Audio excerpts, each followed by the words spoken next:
গেছে, সেই ঋণ এবার পূরণ করতে চাই।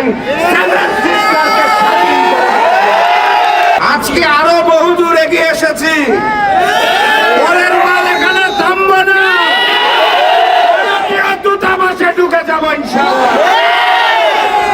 সর্বপ্রথম বলতে চাই, আমার দেশে থেকে, আমার দেশে খেয়ে, আমার দেশে জীবিকা নির্বাহ করা এইখানে উপস্থিত সকল মিডিয়াকে, সেদিন চাকপার ঘেরাও কর্মসূচি ভারতীয় পত্রিকায় ছবি সহ নিউজ এসেছিল।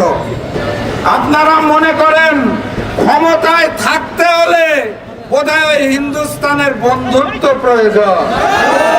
অগাস্ট মাসের 5 তারিখ ছাত্র জনতা প্রমাণ করে দিয়েছে, এই বাংলাদেশে ভারতীয় আধিপত্যবাদ চলবে না, চলবে না।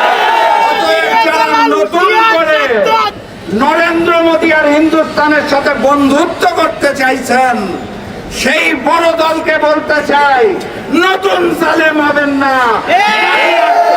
মাটিতে ভারতীয় আধিপত্যবাদ চলবে না। সর্বশেষ আমি হিন্দুস্তানকে বলতে চাই, আমার দেশের সীমান্তে হত্যা চলবে না, অবৈধ পুশিং চলবে না। 54টি অভিন্ন নদীর পানির ন্যায্য ইচ্ছা লাগবে, উনি হাসিনাকে ফেরত দিতে হবে। হাতির উপর আক্রমণ করা সন্ত্রাসীদের আপনারা রক্ষা করছেন, তাদেরকে ফেরত দিতে হবে। দ্রুততম সময়ের মধ্যে ফেরত না দিলে, আপনারা নাকি 71-এ আমাদের সহযোগিতা করেছেন, আমরাও মুক্তিকামী 7 সিস্টারকে সহযোগিতা করতে,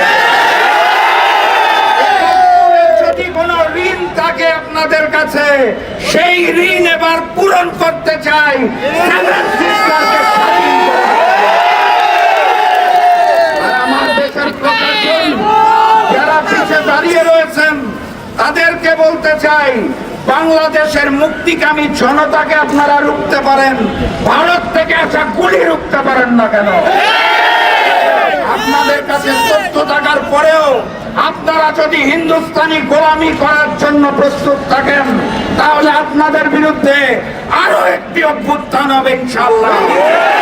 নতুন বাংলাদেশে হিন্দুস্তান এবং হিন্দুস্তানের কোন বন্ধুত্বকে আমরা মেনে নেব না। নারায়ণ থাকবে।